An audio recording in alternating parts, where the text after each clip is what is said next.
Good evening.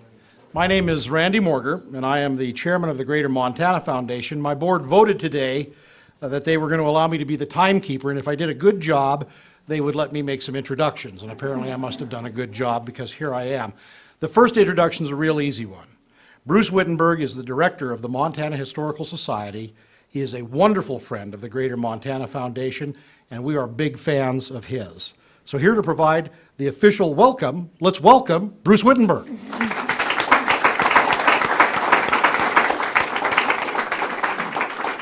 Well, thank you, Randy, and all the board members of the Greater Montana Foundation, and all of you for coming out tonight. This is a really great crowd, and we're happy to have you here.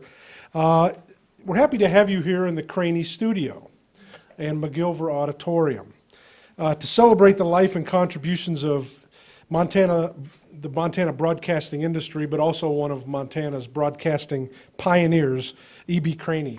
And you're going to hear more tonight from Molly Kruckenberg about Mr. Craney, and that he was in fact much more than a Montana broadcast pioneer, but rather made an impact on the industry and the future of broadcasting across America.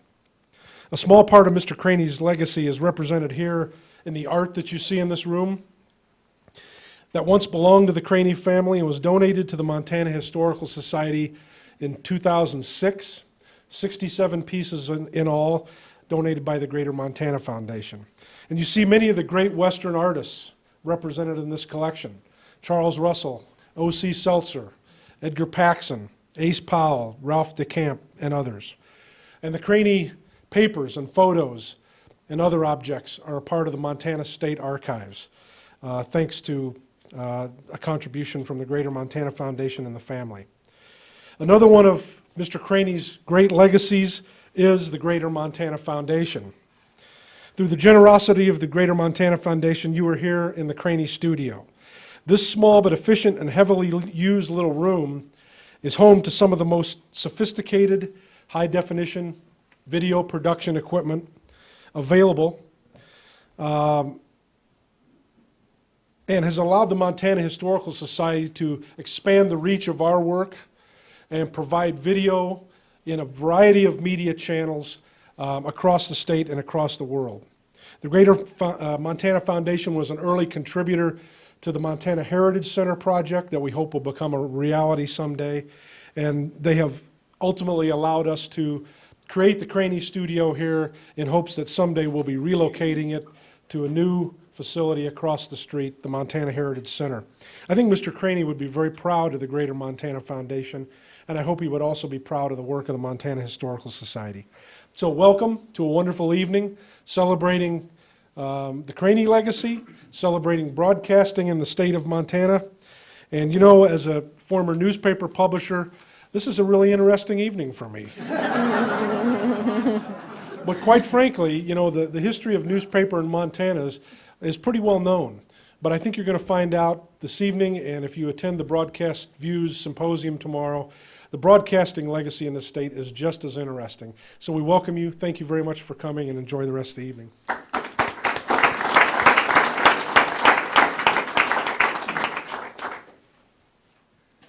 Thank you very much, Bruce. We are thrilled that the president of the National Association of Broadcasters, Gordon Smith, could be here this evening. Mr. Smith is originally from Oregon, a lawyer, businessman, and former United States Senator. He graduated from Brigham Young University and received his law degree from Southwestern University. Mr. Smith then worked as an attorney in Arizona and New Mexico. In the 1980s, he returned to Oregon to direct the family-owned Smith Frozen Foods business. He entered politics with election to the Oregon State Senate in 1992 and later served as its president. In 1996, he was elected to the U.S. Senate and served 2 terms. He became president of the NAB in 2009, where today he leads the association's lobbying efforts on Capitol Hill and before the FCC and other regulatory bodies on issues that affect the broadcasting industry. Just last fall, he was named as one of the most effective trade association leaders in Washington by the congressional newspaper, The Hill. Senator, we're delighted you can be with us. In terms of market size, Montana's kind of toward the bottom of the polls, but we like to think that we make up for that in terms of the quality and passion our folks in the industry have for serving the needs of all Montanans. Ladies and gentlemen, please welcome Gordon Smith.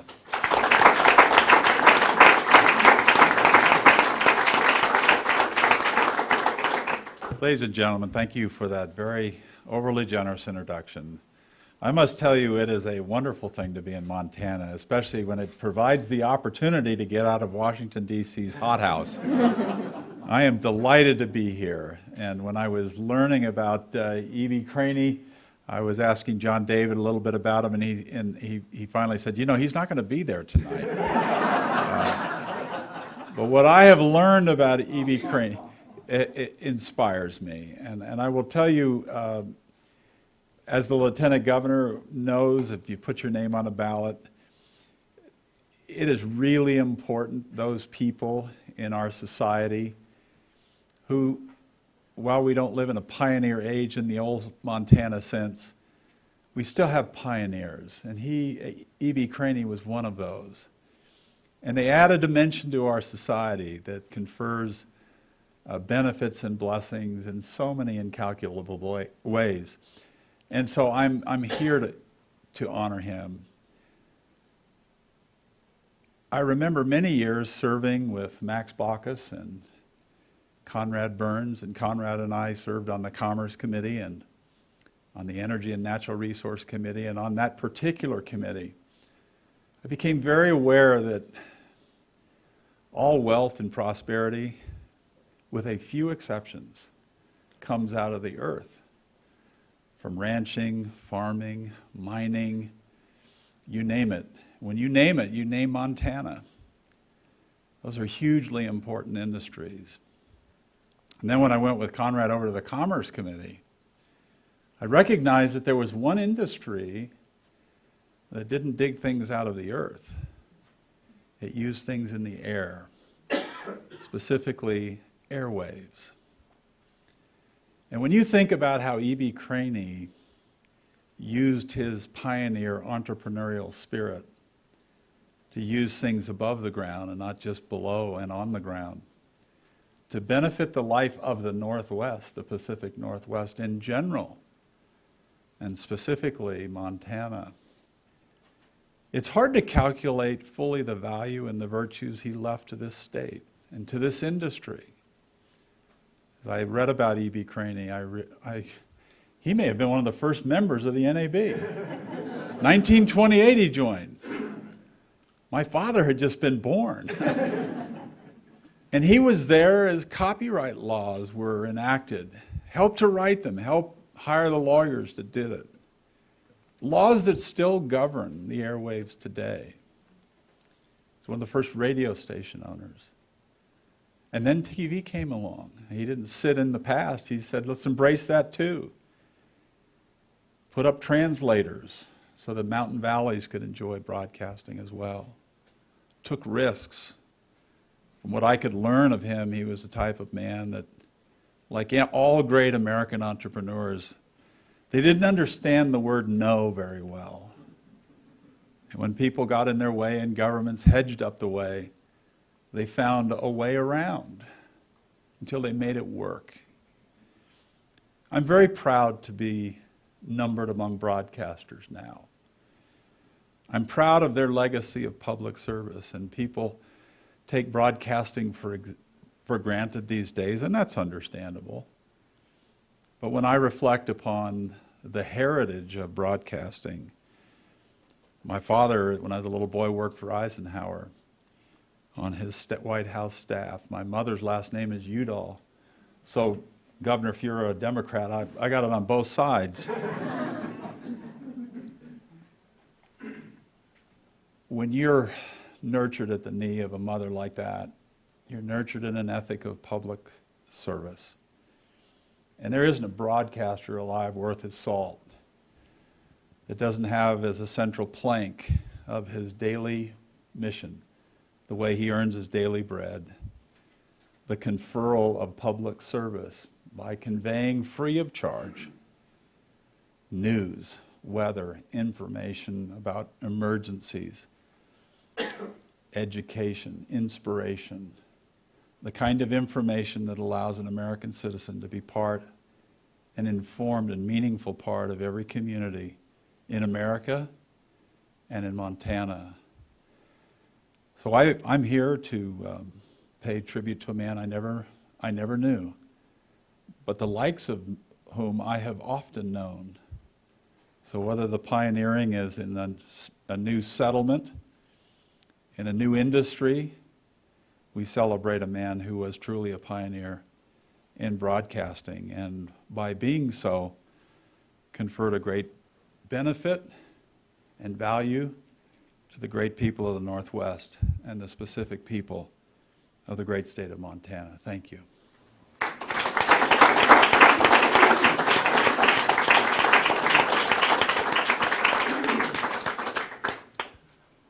We thought you were just going to come say hi. Well, sir, thank you very much for those very kind words. We have a little something that hopefully you'll take back with you. Last summer, we had a exhibit over in Great Falls at the C.M. Russell Museum, and it was Charlie Russell's watercolors. They were brought in from private collections from around the world, and they were exhibited. And along with that, this book was put together. We hope you enjoy that, and we'll keep that as a memory of your time with us. Thank you. Thank you.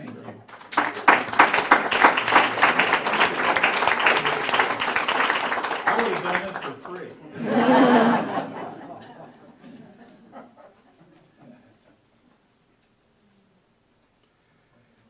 And now it's my pleasure to introduce the Lieutenant Governor of the state of Montana, John Walsh.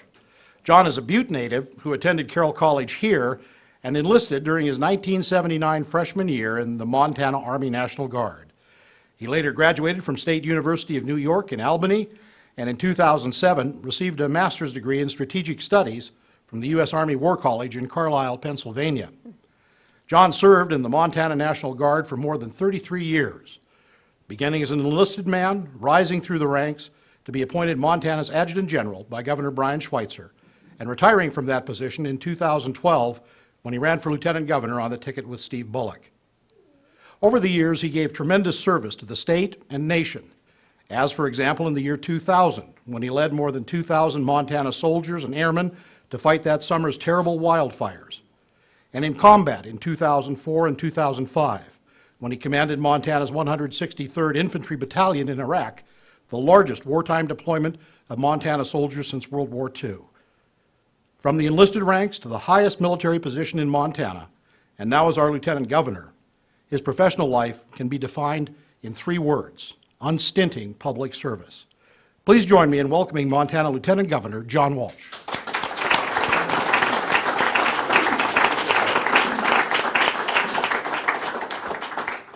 Again, thank you for that kind introduction. Senator, welcome to the great state of Montana. We're honored to have you here. Thank you.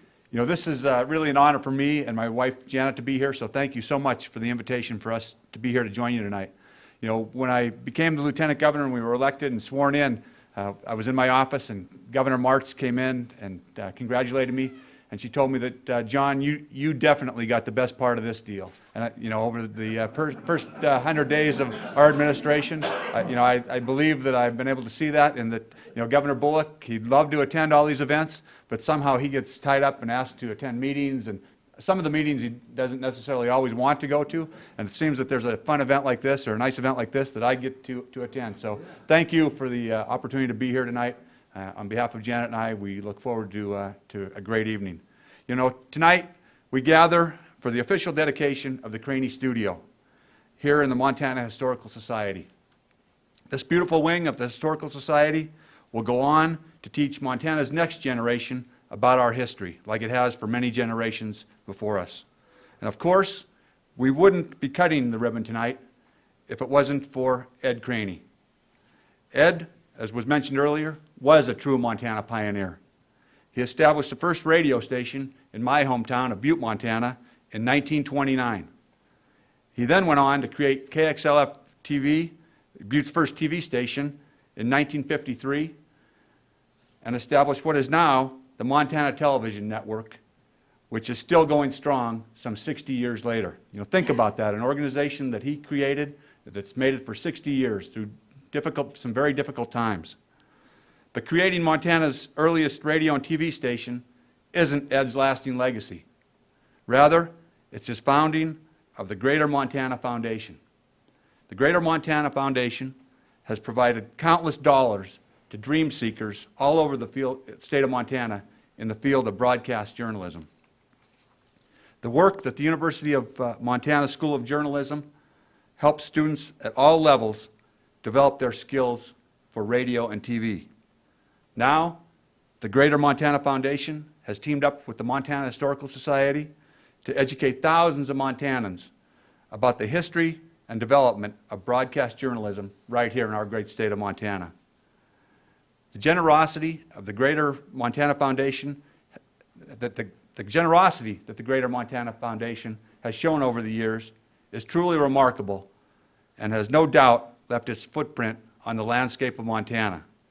So I would strongly encourage the foundation to continue the great work that it's done over the past and into the future. Again, I want to thank the Craney family for your generosity and acknowledge the great work that the Montana Historical Society and your staff has done in educating the people of Montana about our past. I hope that everyone enjoys the evening, and again, thank you on behalf of Governor Bullock for everything that you do and for inviting Janet and I to be here and enjoy this evening with you. Thank you.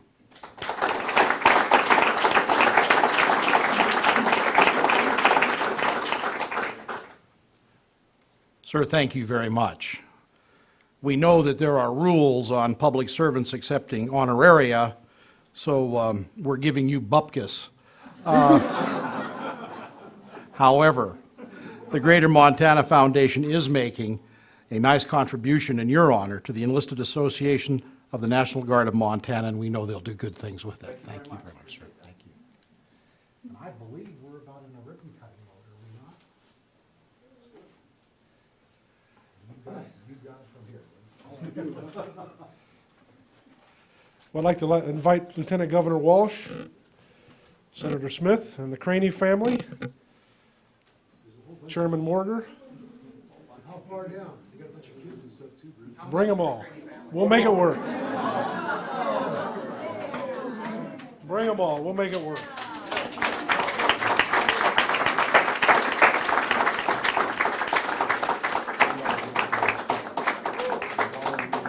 One thing that I failed to mention earlier, but you've probably already figured out, is the Craney studio is tonight truly a studio. This event is being recorded and will be rebroadcast across the state on TVMT and through the channels of the Montana Historical Society. So we're on the air. So that's why I have to stay close to the microphone here. But we will hand the scissors over here to Dolly Craney. How would that be? And I'll let you... We'll officially dedicate the Craney Studio at the Montana Historical Society this evening. That's cool. That's great.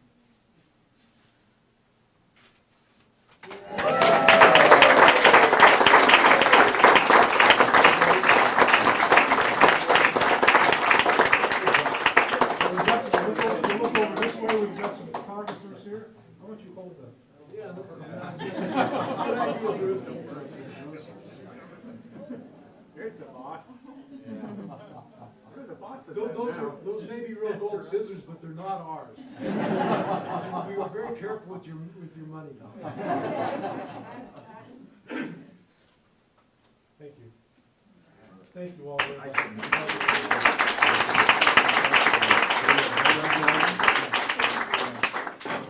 Congratulations. Still over to me. There you go. Well, thank you all. We've been waiting to do this for a long time. Now we'd like to share with you a little bit more about the life and the legacy of Ed Craney. I'd like to introduce you to Molly Kruckenberg. Molly is the manager of the Research Center at the Montana Historical Society. She oversees the operations and collections of the Research Library, the State Archives, and the Historic Photograph Archives, which are quite extensive. Her responsibilities are enormous, and I would encourage you to visit the Research Center at the Montana Historical Society or visit montanahistoricalsociety.org online to see the kinds of collections that Molly oversees here at the Historical Society. Molly has a degree in history from Hiram College and an MLIS from the University of Pittsburgh. She's been with the Historical Society since 1999. You may think she looks like a student intern, but she's really one of the most seasoned of her field in the country. And we're very proud to have Molly Kruckenberg at the Montana Historical Society.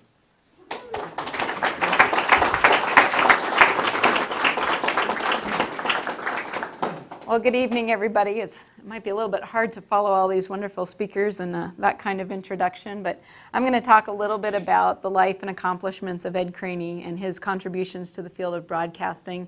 As the folks who spoke before me have said, not just in Montana, but in the Northwest region as well as in the country.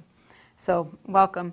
Edmund Blodgett Craney was born in Spokane, Washington on February 19, 1905, the son of Lucy Alice Blodgett and James Craney, both of whom were natives of Maine. James worked as a lumbering contractor in the Pacific Northwest. And I'm sorry, I did.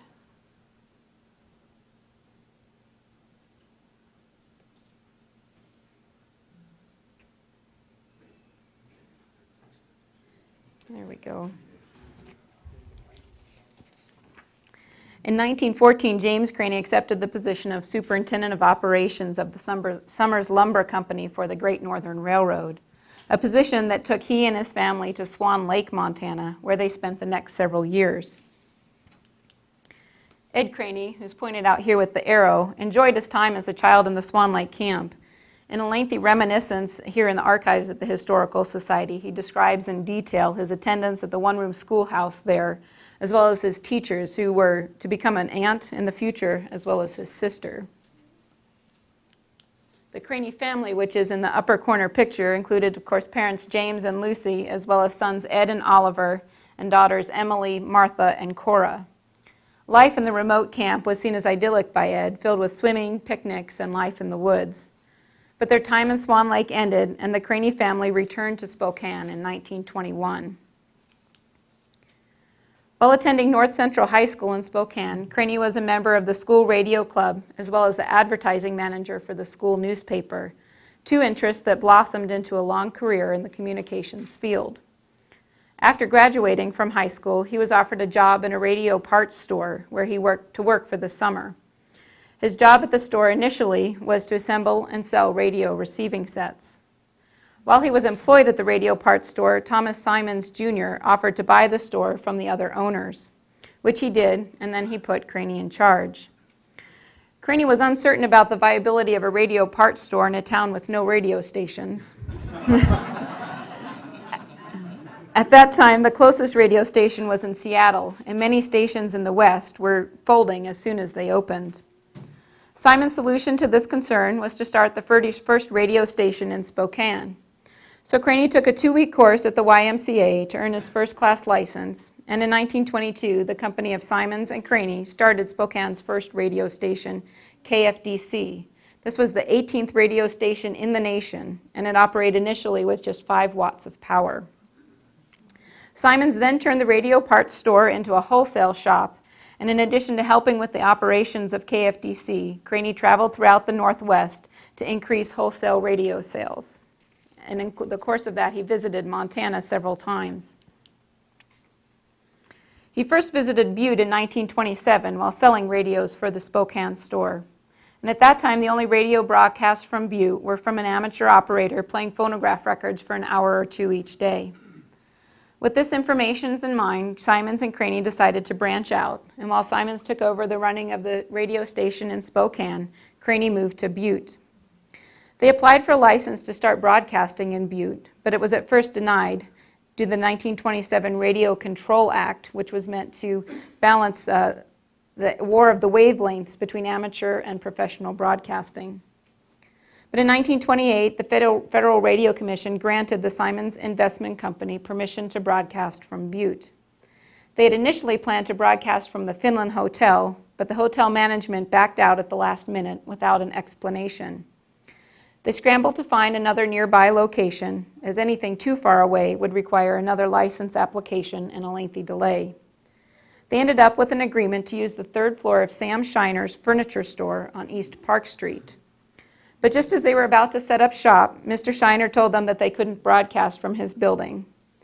And when he asked why, Shiner told Craney that he should be talking to Carlos Ryan, who is Vice President of Montana Power Company and son of Anaconda Copper Mining Company Chairman John D. Ryan. Ryan had applied pressure to Shiner not to allow Craney and the radio station to operate from his building. So Craney returned to Simons to pull some strings, and as it turned out, Simons had been giving flying lessons to the son of Herman Bellinger, who was chief geologist for the Anaconda Copper Company. Bellinger talked to Ryan's father, and soon the station was back in business. On January 31st, 1929, after much wrangling of interests, Butte's first radio station, KGIR, went on the air. Kenneth McPherson, the announcer, and Leo McMullen, advertising salesman, assisted Craney in managing the station, and Mary Lubick acted as stenographer. The first programming on KGIR opened with the Star-Spangled Banner and included prayers from a Catholic priest, a Methodist minister, and a Jewish rabbi. It also included singing by local talent Jimmy Nettles and recitations by the students in Madame Marie Leipheimer and Mrs. Walter Orban's local classes. The next day, February 1st, this classic greeting started the broadcast. I was dead from the waist both ways till I tuned in on KGIR, but now, hot dog, I could climb a cactus bush 60 feet high with a panther under both arms. KGIR went on the air in a time when company-owned newspapers controlled the distribution of news in the Butte area. Big business in Butte was concerned that radio offered a new and uncensored possibility for residents to get their news. And so the day after the first broadcast, Craney was approached with offers from both newspapers in Butte to buy out the station, but he refused and determined to keep the station on the air on his own. Like most radio stations at the time, KGIR had limited on-air hours, and in fact they shared their frequency with another radio station located in Havre. In 1929, KGIR broadcast an average of 6 to 8 hours each day, with longer broadcasts on Saturday evenings. Their programming consisted of both phonographs played on the air, as well as live musicians. Some of their program included Howard Mullaney, the singing fireman of the Northern Pacific Railway, the Campfire Girls, talks by the local Marion White Arts and Crafts Club, amateur hours sponsored by a local department store, and the Night Owl program, an image that you can see here, which was hosted by Emmett Burke and Ed Craney on Saturday nights. Around 1930, KGIR started a call-in show where listeners were put on the air. Craney, though, was not yet completely familiar with the listening audience in Butte and didn't realize that the callers calling in and identifying themselves as Gladys at 2 Upper Terrace and Dorothy at 8 Lower Terrace were not really calling in to listen to the show.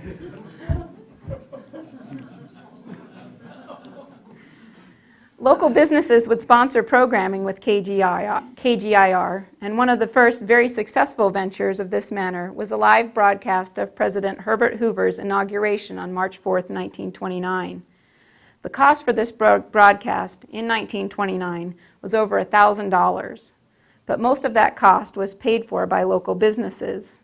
For example, the Montana Standard paid for lines from Denver.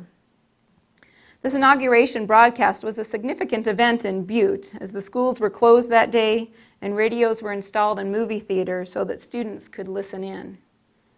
Other businesses sponsored broadcasts, including the reading on air of accounts of the 1929 World Series as they came through on the newspaper wire, and a program on the 50th anniversary of Edison's discovery of electricity, which was sponsored by the Montana Power Company. But not everything was roses with local businesses in Craney, and he had some memorable experiences getting his feet under him on the radio business in Butte. During the election in 1929, he had a run-in with then-Mayor Kerr Beadle, who was running for re-election. Beadle had purchased the last hour of airtime before the election, but when he arrived at the station, he ordered Craney to stop broadcasting and to close the station. Beadle's 2 armed guards convinced Craney to comply with the request. And Beadle, who was reelected as mayor, never did pay his $75 bill for the airtime. Then in 1930, Craney tried to open a radio station in nearby Anaconda. But within months, the station was failing, as advertisers were breaking their contracts and refused to advertise with the station. As it turned out, the Anaconda Copper Mining Company had threatened to close the local newspaper and to make those companies advertising with the station pay all their rent up to date if they didn't stop doing business with the station. So they went out of business shortly thereafter. KGIR worked with many local advertisers such as Standard Motors and Largy Lumber Company. But during the years of the Great Depression, local advertising accounts were scarce, and national advertising carried the company through the hard times. But some of the local businesses continued to work with the station, and in addition to advertising their wares with KGIR, they would advertise KGIR programming at their stores. This is just one such example of that located at the Pay and Save Market, where Dr. IQ was an NBC program that was broadcast on KGIR. The station also used promotional tools and giveaways to attract new listeners, which in turn meant new customers for their advertiser. An example of one such giveaway was the Baby Austin promotion. And this promotion, advertisers with KGIR received coupons which were good for a chauffeur-driven ride. The coupons, when they were redeemed, were then put into a raffle, and the car was given away in an event held at the Winter Garden in Butte. KGIR stayed at the original Shiner location for about 18 months. In 1931, they moved to what had been Senator W.A. Clark's offices in the Standard Building at 121 West Broadway. And just a couple of years later, in 1933, Craney brought in Robert D. Martin, an engineer he had worked with in Spokane, to make field intensity measurements of the KGIR signal with the intent of improving the broadcast frequency for the station. The measurements were made using an RCA field intensity meter and were taken in Montana, Idaho, Utah, and Washington. The measurements took about 10 days for Martin and Craney to complete, and they traveled about 4,600 miles to complete them. This was the first such survey in Montana and resulted in KGIR increasing their power to 500 watts and in the station no longer having to share a frequency with the station in Havre. Radio had a significant impact on politics in the 1930s, as evidenced by President Franklin Delano Roosevelt's use of radio to broadcast his speeches and to bring politics into homes across the country. Equally, politicians helped to move the radio broadcasting industry forward. In 1930, Craney pursued network programming for KGIR with the National Broadcasting Company. At his first meeting with NBC, he was told that he needed to get to know his senators. So Craney became friends with one of Montana's senators at the time, Burton K. Wheeler. As a member of the Interstate and Foreign Commerce Commission, Senator Wheeler worked with Craney and with NBC to obtain network affiliation for KGIR in 1931. This started what became a lifelong friendship between Craney and Wheeler. But network affiliation was nearly a short-lived victory, as in 1932, NBC tried to withdraw its programming from Montana. They were proposing to charge KGIR $1,500 a month to retain network programming in Montana. After several unsuccessful trips to D.C. to negotiate, Craney called Wheeler, who in turn called NBC and told them that they couldn't be called a national network if they didn't serve every state in the country. So the network affiliation remained in Montana. Craney was active in the development and growth of many aspects of the new and quickly growing broadcasting industry. In 1928, as we heard earlier, Craney joined the National Association of Broadcasters, where he was active in researching and monitoring music licensing issues. He specifically urged the National Association of Broadcasters to take a more active role in opposing the American Society of Composers, Authors, and Publishers' proposed fee increase at the time for broadcasting copyrighted music. At the time, ASCAP owned the rights to the majority of popular recorded music, and radio stations had to have a contract with them in order to play their music on the air. ASCAP was proposing a change in their fees, an increase from 3% of a station's gross income to 15%.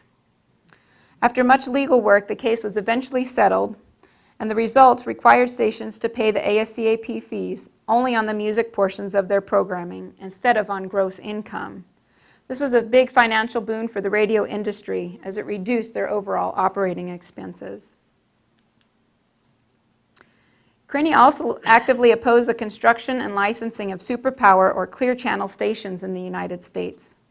Clear channel stations were stations that were given exclusive rights to a particular frequency so as to provide a wide area of coverage during both the day and the night. At that time, station frequency and power was allocated according to the population of the city where the station was located. And given population levels in Montana at the time, no station in the state was even eligible for clear channel status. Craney and others' objections to the clear channel stations was that because these stations could reach so far with exclusive rights, they would have all of the best programming, and stations in small towns with smaller audiences could not compete.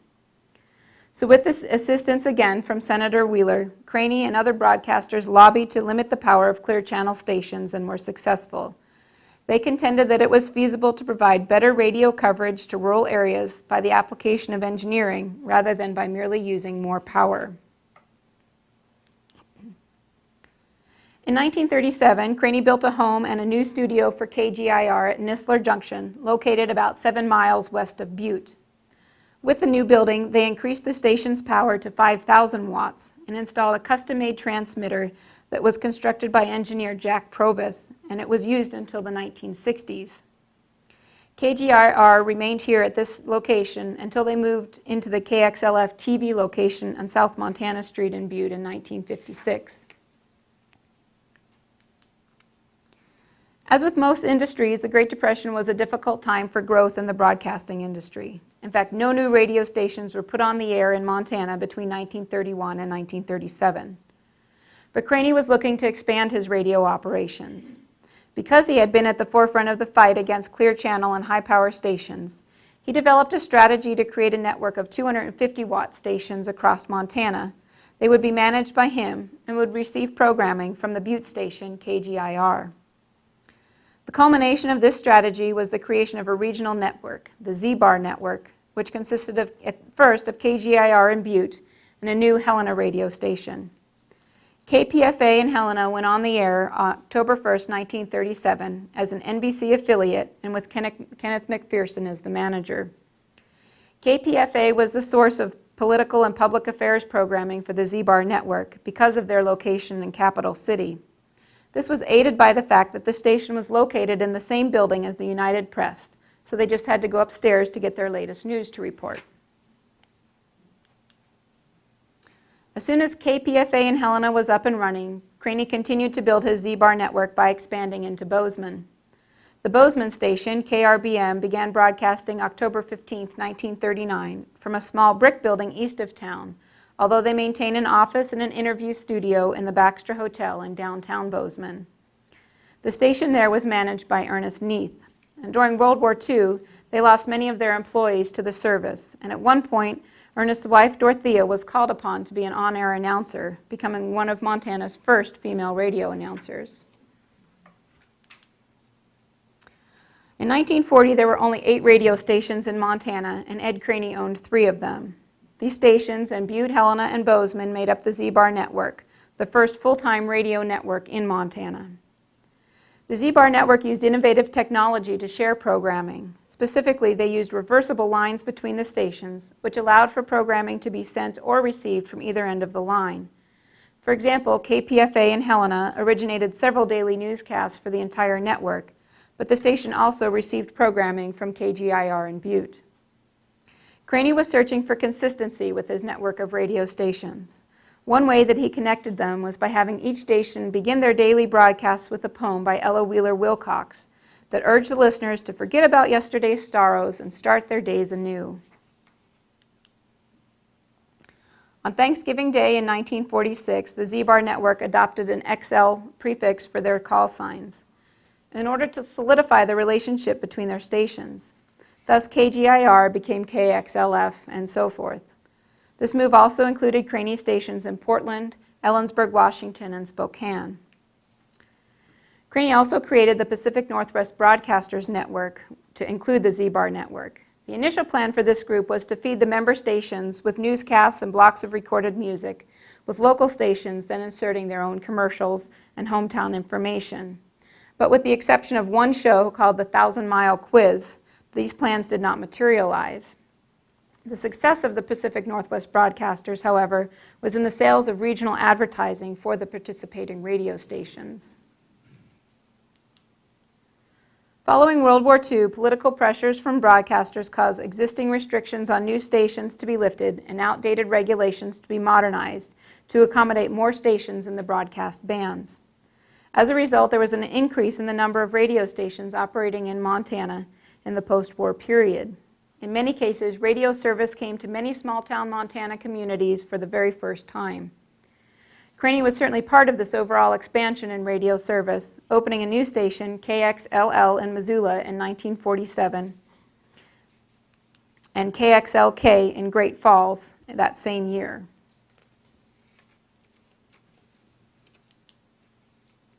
The Z-Bar network shared a large amount of programming between the stations. Some examples of their shared programming included daily newscasts as well as a children's show produced by KPFA, a weekly musical show called the Highlander Tavern, which was started by Bill Strothman and hosted by Bob Lasich, who later became a prominent newscaster in San Francisco. A weekly show, the Farm Journal of the Air, produced by KRBM in Bozeman in conjunction with the Extension Service. And Arnie Ansjohn of KXLF in Butte hosted the Montana Boosters program, which discussed tourist information. This show opened with the sound of a bellowing of a bull who became known as Elmer the Z-Bar Bull, who I think we saw earlier on the copper advertising. The programming on the Z-Bar network was popular and informative, and in 1947, Craney received a Peabody Award for the network's coverage of the Montana legislature. Despite initial reticence, the Z-Bar network stations would sometimes participate in remote broadcasts, where an announcer would be on-site broadcasting live. One such broadcast was in 1948, was done at the Hazelbacker Ranch in Wisdom, where an announcer broadcast a cattle auction live over a party line telephone connection. The broadcast lasted about 15 minutes. Programming and advertising went hand in hand in the broadcast industry, and during this time, of course, stations would pay for network broadcasting. So in addition to purchasing programming for his stations, Craney also sold programming to other radio stations. For example, he was a distributor for C.P. McGregor Productions, which produced programming like the Sons of the Pioneers, a singing group that included Leonard Sly, who was later known as Roy Rogers. Craney sold programming to other stations, in part to help pay his own fees to the production company. One of the great benefits of the Z-Bar network was that the network stations shared advertising sales contracts and advertising promotions. An advertising contract with the network gave advertisers access to all of the network stations at once. One of the types of promotions the Z-Bar network would do was a parade of products. Essentially, a company would pay a certain fee for advertising, and then that company would be given floor space at local businesses to advertise their products. One example of these parade of products was this Coca-Cola hospitality fair. By the early 1950s, radio was no longer the rare broadcast medium it had been, and radio broadcasters were beginning to look at the new medium of television. In 1953, a freeze on the construction of new television stations previously imposed by the FCC was lifted, and television arrived in Montana. That same year, Craney began adding television to his broadcasting interests. In February of 1953, KXLY-TV in Spokane started telecasting. He also created Television Montana, an operating corporation for his Montana stations, and on August 14th of 1953, Butte's KXLF-TV came on the air. It was the first television station in Montana. Butte's second television station, KOPR, went on the air just 2 short weeks after KXLF, making Butte the smallest city in the country with 2 television stations. But the relationship between the 2 stations was not friendly, and they battled for dominance in the Butte market. KOPR went off the air just a little over a year later, leaving KXLF-TV the sole television station in Butte. No other television stations operated in Butte until 1970. As with radio stations, advertising and programming went together for the new television stations. KXLF-TV produced many of their own commercials for local businesses. One of the first commercials that they produced was for the Wilson Motor Company. The company wanted to advertise their new automobiles, but they wanted live television shots of the cars moving rather than still pictures. So the station crew moved their only camera down to the street in front of the building that housed the studio, and the cars paraded in front of the camera while the announcer described them. KXLF-TV also produced some of their own local television shows. Some example of these shows include Clicksliff the Clown, which was patterned after Bozo of National Network fame. And this show aired in the afternoons for children, of course. They also had a hobby show, a weekly spelling bee pitting talent from the local schools, a 2-hour amateur program called the Friday Night Party, and a program called Know the Law, in which local attorneys discussed points of law. One of the station's first regular news shows was hosted by George Oshley, who would memorize the entire newscast and then deliver the news seated on the edge of his desk without the aids of notes or a teleprompter. Within 3 years of going on the air with KXLF-TV, Craney began to work to improve his television operations. In the fall of 1956, he built a new 10-watt kilowatt transmitter on a mountain located a few miles east of Butte.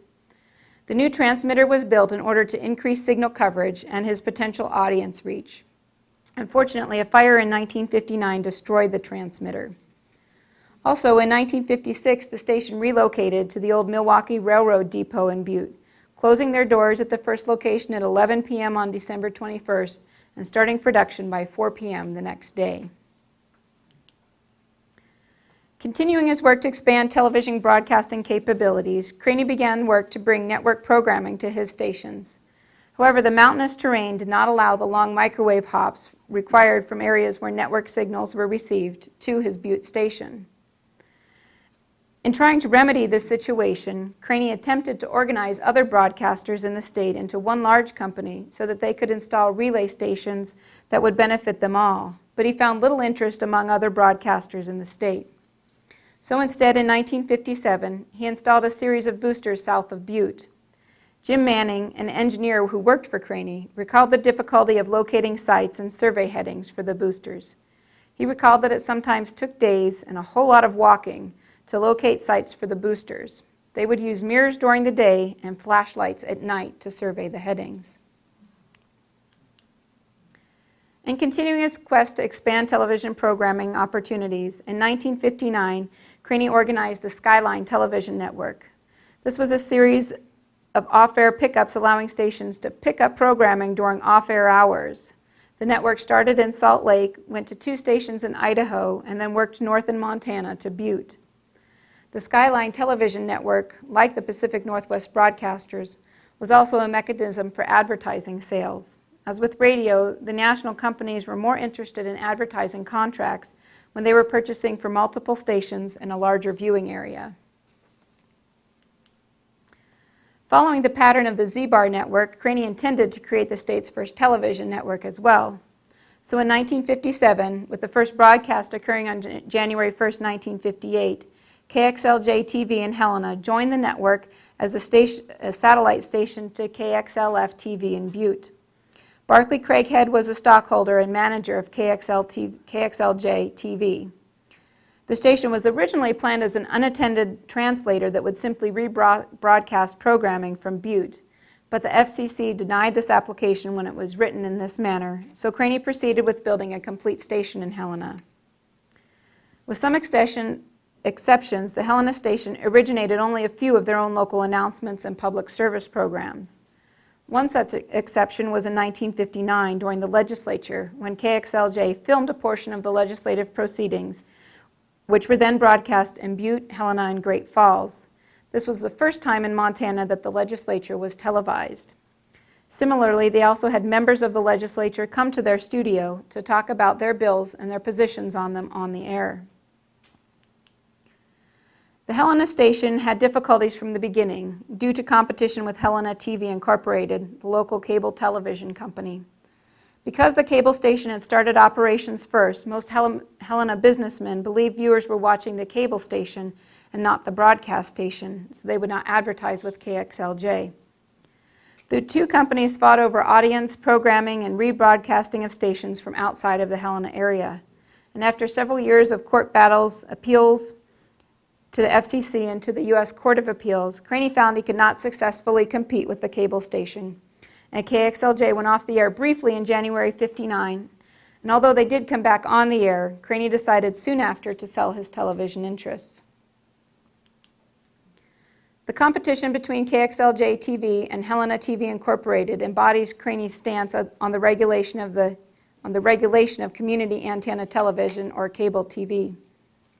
In fact, in the late 1950s, as he was trying to establish KXLJ, Craney had been lobbying the FCC to authorize VHF translators as well as to regulate community antenna television. He believed that the growth of the cable television would spell disaster for local Montana TV stations.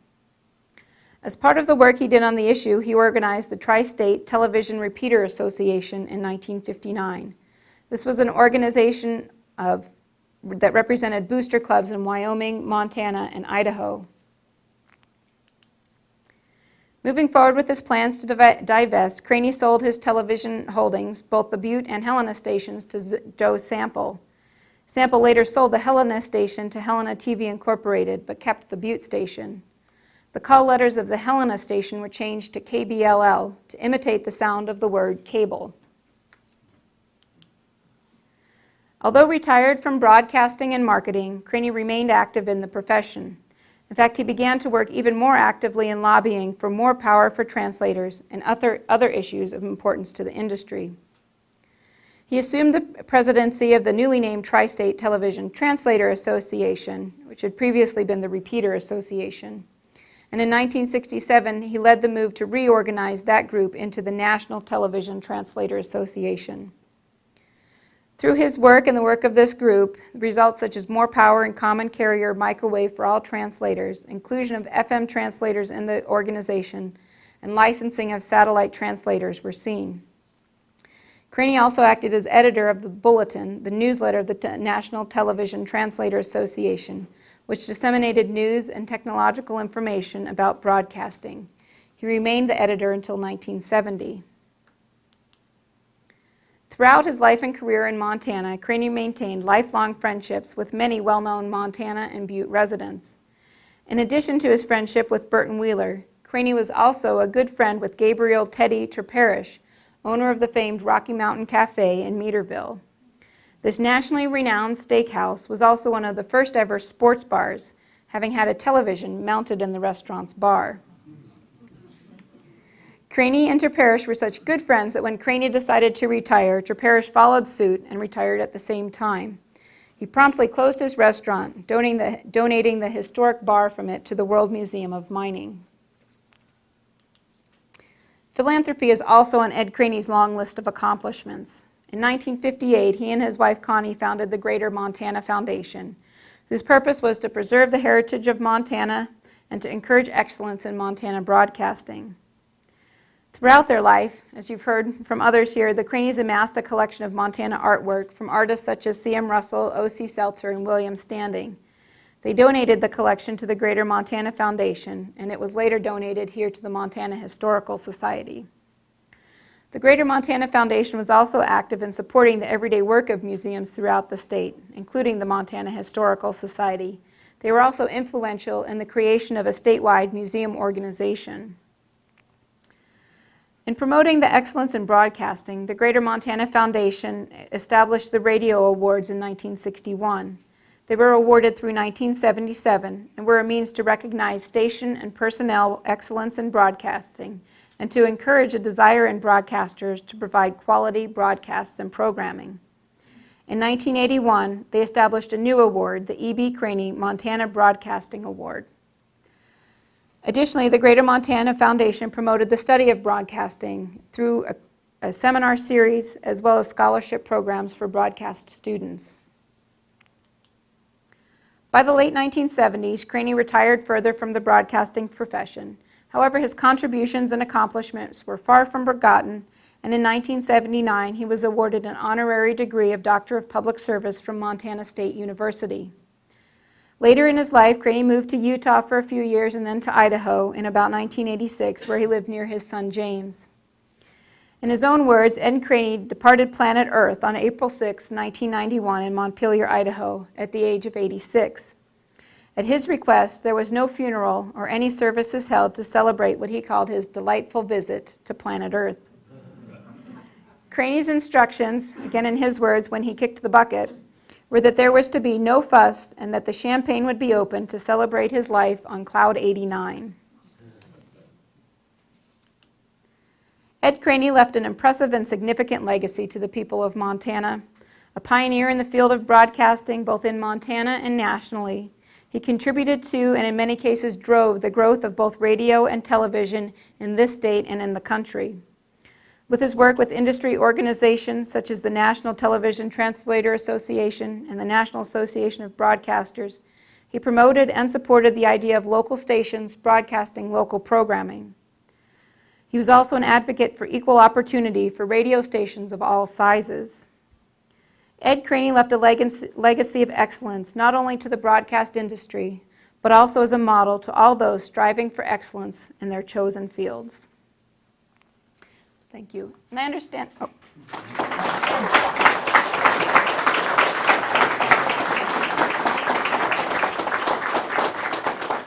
Thank you. I understand Dolly Craney would like to make a few remarks, and then we can have some time for questions and answers. And Brody, sorry. Well, before you do, Molly, let me thank you. I thought I knew the history of Ed Craney fairly well. I was wrong. What a wonderful tutorial and a wonderful homage. Thank you. To Ed Craney. Thank you very much for doing Oh, that. thank you. Thank you. I would also, there's one other person that I'd like to recognize before we call Dolly and Brody up. The long-serving, and he would say long-suffering, former chairman of the Greater Montana Foundation is Bob Haney, and he served on that board for more years than I think anyone would care to remember, and he retired from the board 2 years ago in this very room.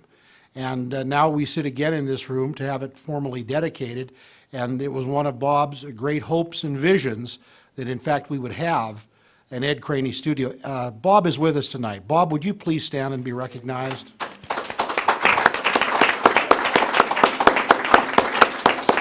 He better be with us tonight. He just went to the Restroom. Unbelievable. All right. It's live TV. Why am I not surprised? I would like to make a very brief introduction as we wrap up the formal portion of the evening. And I am delighted to ask first Brody and then Dolly to come up to the podium. Dolly, of course, is Ed Craney's daughter-in-law. Brody is his grandson. They are both also long-serving trustees and highly valued board members on the Greater Montana Foundation, and they're here to share just a few personal thoughts about the remarkable man we honor tonight, Ed Craney. So Brody, if you would come up first.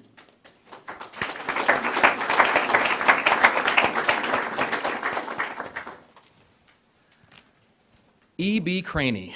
Growing up, lots of mail came to E.B. Craney. I was told that those were my initials, but that the mail belonged to someone else. Later in life, I learned that I had been named after Ed in some fashion, but there had been a mix-up along the way. For some reason, Ed had not disclosed his full name to virtually anyone, including his son, James Edmund Craney, my father.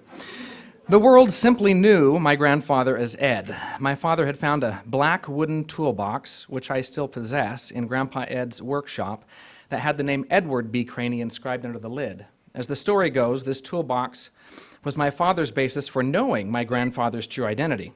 Thus, when I was born, I found myself claiming the identity of a toolbox. This toolbox had apparently been given as a gift to my grandfather by one of the many businessmen who he had affected with his broadcasting career. The E.B. of E.B. Craney had in fact stood for Edmund Blodgett Craney. For some reason, Ed had not preferred his full name of Edmund, and though the Blodgetts came over to the New World on the Mayflower, my grandfather apparently didn't prefer to be called Blodgett Craney either. E.B. Craney, Ed Craney, is what has been engraven on the minds of Montanans as one of the dominant forces of early broadcasting. As Edward Brody Craney, I shared his initials. For years, I had no real understanding of Ed's role in the lives of Montanans, national broadcasting legislation, or to the countless people who would come to know him long after his death. To me, he was simply Grandpa, and it is that perspective which I've been asked to share with you today. My earliest memories of Ed deal with a long ride from the Montana ranch, or from our Montpelier ranch, our Idaho ranch, up to Nistler. And you saw the picture on there, Nistler Junction, of that radio station. I never saw that small little shack where the radio was done because it was all hidden, if you will, by trees. He planted everywhere he went, it seemed, lots and lots of trees. I remember him caring for those trees as a young man. I remember his dining room. And in that dining room stood some of the artwork you see here. One that's not here is an Indian who could pierce your eyes from wherever you stood in the room. His gaze seemed to leach into your soul and would follow you no matter where you were at. In my young 6-year-old mind, I thought that he could see through walls and would chase you throughout the house. Ed had a lava lamp at the bar that I remember looking at for hours upon end. I remember his bomb shelter that was there. I remember Jack Bohr, who was a friend who also had a bomb shelter out of Seattle. Jack Bohr was a very kind man, as were many of the people that I knew Ed to associate with. Jack had a hobby of building balsa airplanes and taught me how to make little 2-inch balsa airplanes and weight them with little pins, how to take duct tape and fold the wings back and you could shoot them up in the air and they would unfold. He would send me kits of balsa to make these airplanes. I remember Ed Craney rubbing his feet every morning in some sort of a ritualistic practice. Later found out that he had learned about foot reflexology and had saved himself from a surgery, an impending surgery, a significant one. And so he's a practitioner of alternative health, if you will. I remember 2 significant trips to a restaurant as a youth. Later on found out it was to Wong's. My experience in a restaurant up to that date had simply been going to a restaurant with a small number of people, interacting with a menu and a waiter or waitress, and the evening would end. This particular event seemed to have a table that I swear had to be twice as long as this room, in my mind, at that age, and it was loaded with people. Ed was fastidious about where folks would sit to make sure they had a good time for the evening. The menu never came, but the food was ever unending. I remember at the end of each of these meals and any time subsequently that we went out to eat, that there would always seem to be a battle over the check. Ed would always win. I remember in the twilight of his years, which is the only time that I knew him, that Ed had vision problems. He had gone in for a surgery that had not gone well, and it left spots where he couldn't see. He could no longer read. But I never knew him to be a handicapped man in any way, shape, or form. He surrounded himself with people to take care of all those issues. My mother read countless piles of mail to him. He was a man of great learning. Though he only had a high school education, much to his mother's chagrin, she wanted him to go on to college and become a doctor or attorney. He was always filling himself with as much information as possible. And even in his retirement years, he made sure that he had a league of friends who would read to him into cassette tapes. And those tapes would arrive, having several names been checked off. The family would listen to them. They would go back into the mail into the next person, and Mom was nonstop reading newsletters so that he could always get information being passed on. Ed Craney was not an auspicious man in the grandfather that I knew. At the ranch, I remember the hole being dug and the concrete walls going up, 2 semis coming in with a double-wide trailer, which would become his home. In that home, there were 2 couches, 2 chairs in the living room. One was a leather vibrating chair. That was very exciting for me. I also remember 2 buffalo rugs on the floor that I would roll up in. Beyond that, there was some simple artwork on the shelf, on the walls, a desk with a manual typewriter, a wall of books, 2 other bookshelves, a very humble kitchen which had antique tractor chairs that were molded on spindles where we would sit and talk. And talk and talk and talk and talk we did. Ed always had a conversation.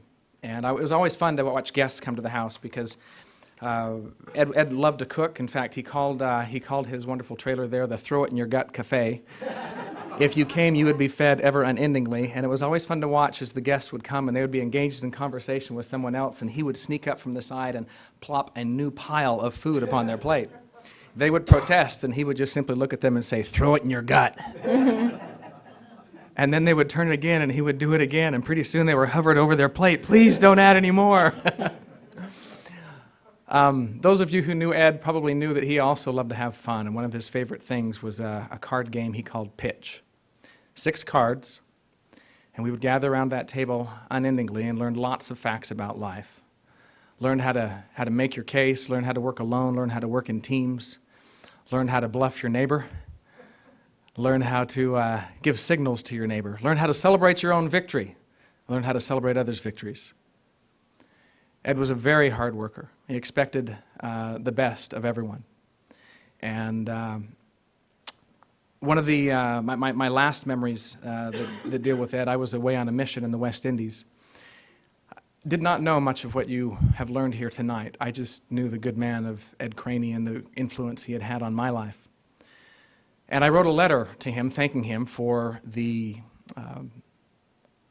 great influence he had been on my life. I found out when I came home that along with his ashes being spread upon the Mount of Butte, that he wanted that letter to be burned so that he could take it to present to St. Peter as a recommendation in order to get through the pearly gates.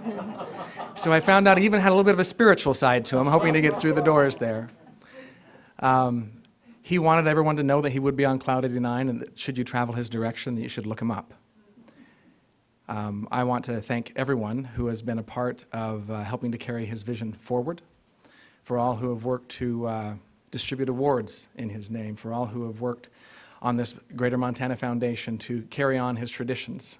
And we hope there'll be many, many more years where that will take place. And we hope there'll be many more years of excellence. And again, on behalf of Ed Craney, I say thank you.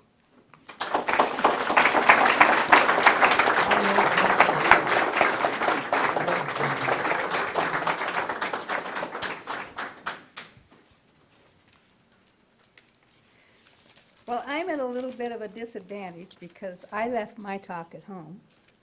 And Brody had the opportunity to do his and get it all typed up. And I didn't know what I was going to talk about. So the other night, late at night, I'm there just making a bunch of notes of what I'm going to talk about. And I'm going to wait until he gave his talk so I'd know what he said. So it's just going to be kind of I'm picking out as best I can what Brody didn't cover. But, you know, I met Ed first on the telephone.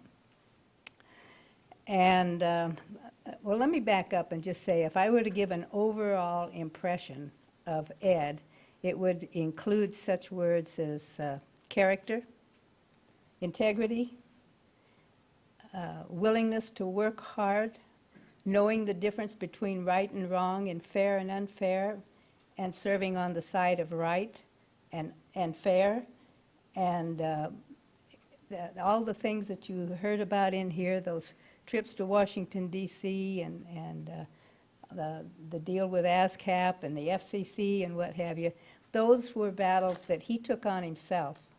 It wasn't like you see the Tea Party out here, you know, you have a group behind you and you've got a leader and what have you. He just took that on because he says it's not right, these regulations. It's not fair.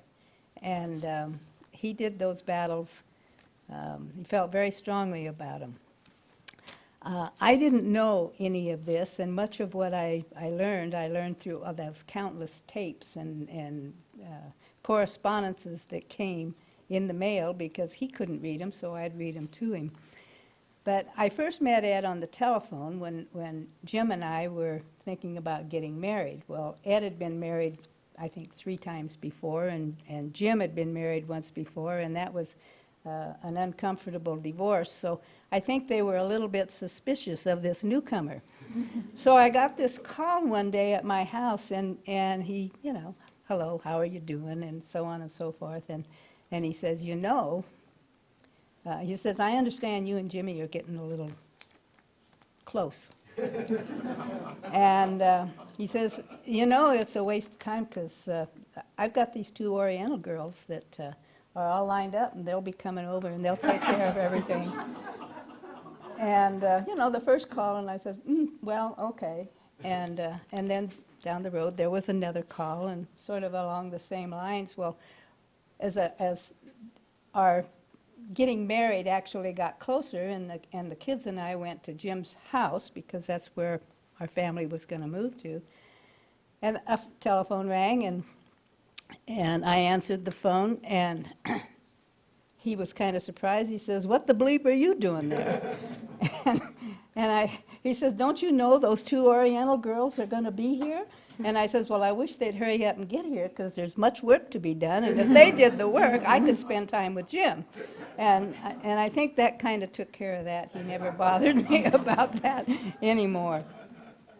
But along the way, some of the things that I learned about Ed, this striving for excellence was a guiding principle. Mediocrity was not in his vocabulary, and he had absolutely no patience for people who were practicing that kind of thing. He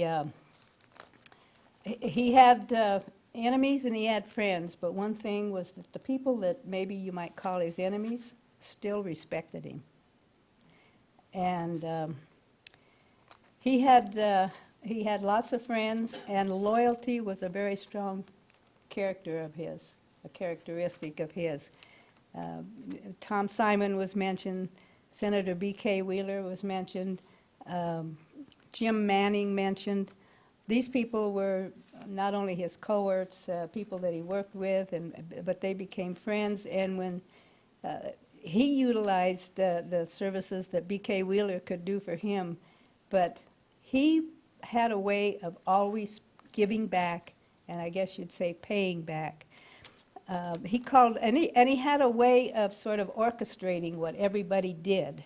So if Ed called up and says, as he did one day, he called and he says, I'm having lunch with BK at the restaurant, whatever it was, in Santa Cruz, and I'd like you to come meet him. This was at 10 o'clock in the morning. The lunch was at 12. So, I mean, it wasn't something you just questioned. You just kind of did it. And so I got dressed up and went and had dinner with B.K. Wheeler and Ed, and had a nice conversation and nice time. And I later learned that he literally took the year off pretty much and took B.K. Wheeler wherever he wanted to go around the country, and they traveled the United States. And but that was, B.K. was getting older and couldn't drive and couldn't do things, and so that was his way of giving back to his friend that had done all those good things for him. And the same with Tom Simon, that kind of thing, and took care of his wife when Tom Simon died. And Jim Manning was a person that he felt very, very close to, and he just had a way of always giving back to people. But one of the things that I noticed about Ed is that he never really recognized birthdays or something, and like with presents or what have you. You just kind of got little things all throughout the year. And when birthdays come around, here comes this card inside of a manila envelope. The envelope that holds the card does not have a name on it, and the card itself is not signed. So that's a way that if you wanted to, you could turn around and mail it to somebody else if you wanted to. So that was always kind of a fun thing. He had a way of working different sides and bringing them together, and I think that's why I don't know that his and B.K. Wheeler's or Mike Mansfield's or their personal philosophies always jived, but he had a way of, like, whatever it is that you have and I have, we can meet in the middle somewhere. And he did that with people all around. So I always admired that about him. He was a great example, and I think we lack for role models in this day and age. Some of the entities, I call them, that serve as role models are really not very desirable in my mind. But I always think of Ed as being a very good example for what he set in the striving for excellence and having a great quality of character and, you know, this loyalty, all of those things. And he was a hard worker. But he also liked to have fun. And in my family, my husband was a workaholic. So it was, and we had a ranch. So, you know, it was like from early morning till late at night. And it was, you know, you never knew for sure when lunch was going to be until Ed came around. And so when he would come to the ranch, we always knew when lunch would be, but beyond that, there was happy hour. And everything stopped at happy hour. And so Jim would get off the tractor or whatever he was doing. He would come up to the house, and it kind of sat on a hill that overlooked a nice valley. And we would just, you know, everybody sit around and visit and what have you. And Ed loved his Manhattans, and we just had a good time. And we'd watch the kids jump on the trampoline. After about an hour, everybody go back to work. Ed go in the house, and you know, things returned to normal. So that was one thing, though. It was a time when we really got to know each other and enjoy each other. And I always thought that was a great thing. He was really a good communicator, and as Brody mentioned, the letters and what have you were incessant. And for these two politicians that were here, you could be guaranteed that you would have heard from him. Because he wrote letters to politicians like you wouldn't believe, and if he wrote to a federal legislator in some form, there was always a copy that went to the president. Always.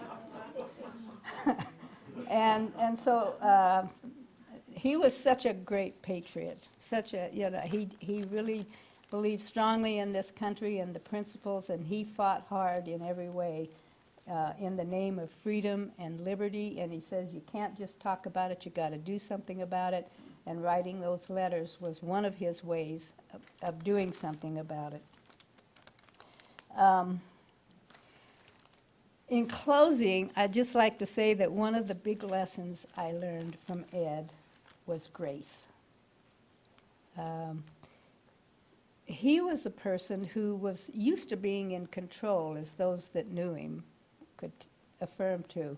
He sort of said how things were going to be, that the Wong situation or nearly everything.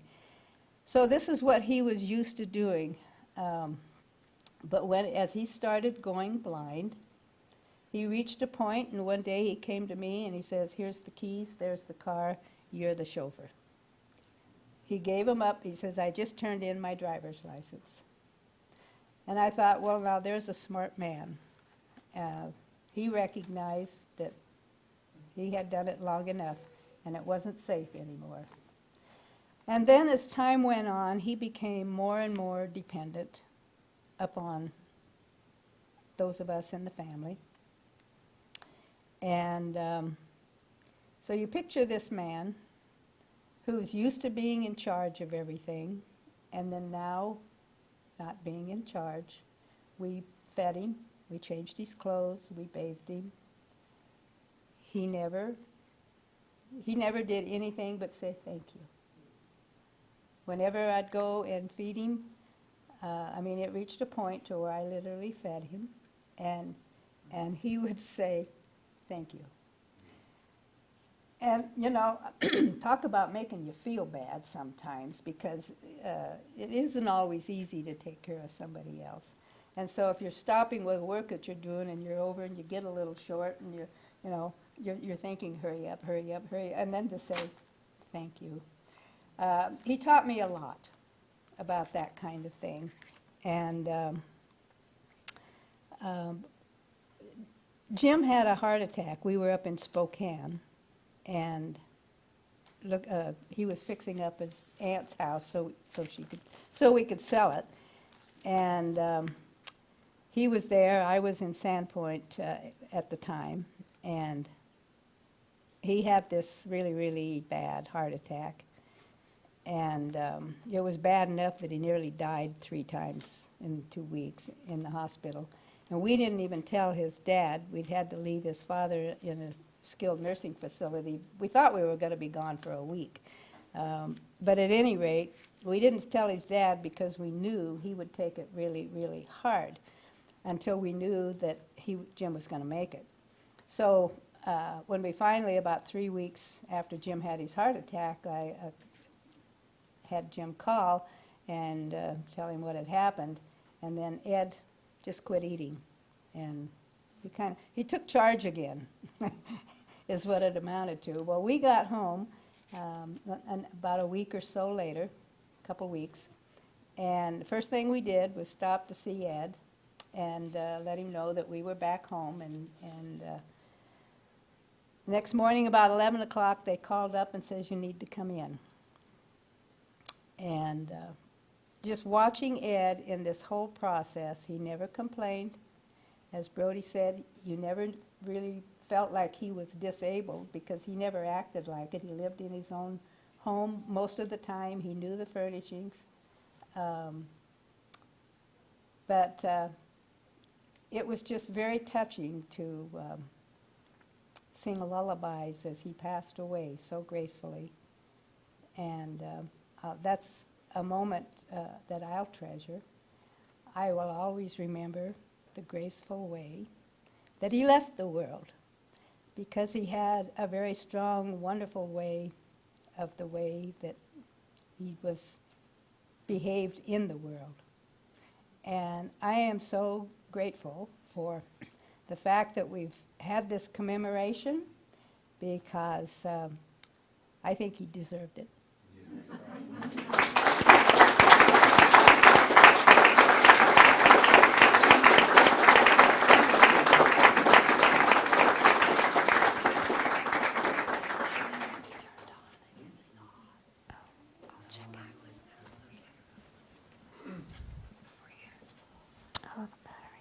Well, I'd just like to thank you all for coming tonight. I think this has been a nice evening. Would like to invite you to join us tomorrow. We have a day of activity celebrating the broadcast industry. We've got a number of folks in this room that are participating. We'll be at the old Supreme Court chambers in the Capitol starting at 9 o'clock. Lunch will be provided by the Greater Montana Foundation. It's free. Please join us tomorrow at 9 a.m. And thank you so much for being with us tonight as we celebrated the life of Ed Craney and the legacy of the Montana broadcasting industry. Thank you.